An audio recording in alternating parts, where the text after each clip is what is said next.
Assalamualaikum warahmatullahi wabarakatuh. Alhamdulillah, aksi nyata yang ketujuh tentang Merdeka Belajar telah selesai dibuat.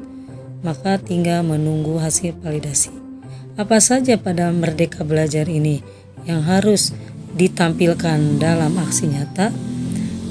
Aksi nyata yang ditampilkan pada Merdeka Belajar ini adalah bahwa saya menerapkan strategi penerapan Merdeka Belajar. Topik pada Merdeka Belajar di sini ada 5 modul. Modul yang pertama yaitu tentang mengenali dan memahami diri sebagai pendidik. Modul yang kedua tentang mendidik dan mengajar. Modul yang ketiga tentang mendampingi murid dengan utuh dan menyeluruh. Modul keempat mendidik dan melatih kecerdasan budi pekerti. Dan modul yang kelima, pendidikan yang mengantarkan keselamatan dan kebahagiaan.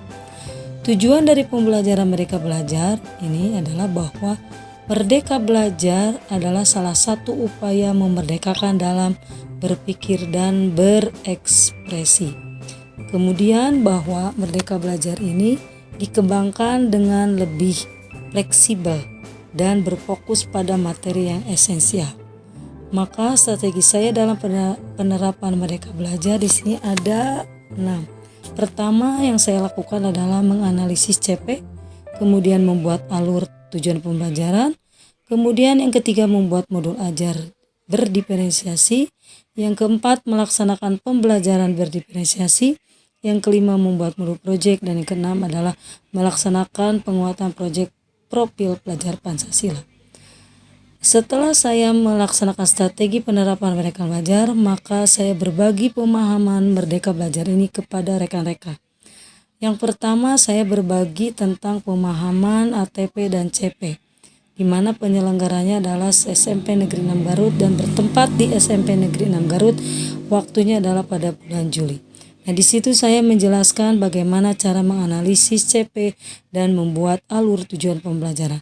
Dilanjut pada bulan Agustus, kemudian saya dipanggil oleh MKKS Rayon 1 untuk berbagi pemahaman tentang penguatan proyek profil pelajar Pancasila.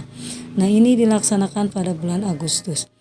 Kemudian dilanjut, saya juga dapat panggilan dari MTS Karoya. Di situ juga saya berbagi pemahaman tentang analisis CP dan ATP.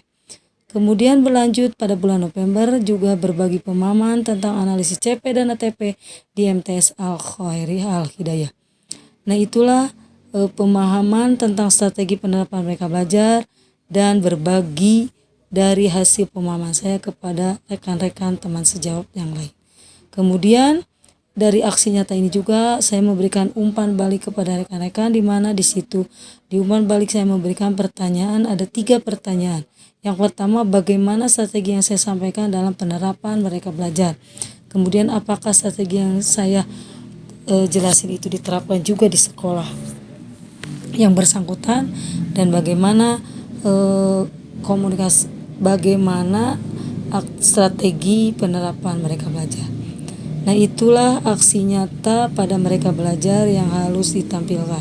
Mudah-mudahan aksi nyata ini bisa memberikan inspirasi kepada Bapak Ibu guru yang lain untuk membuat aksi nyata.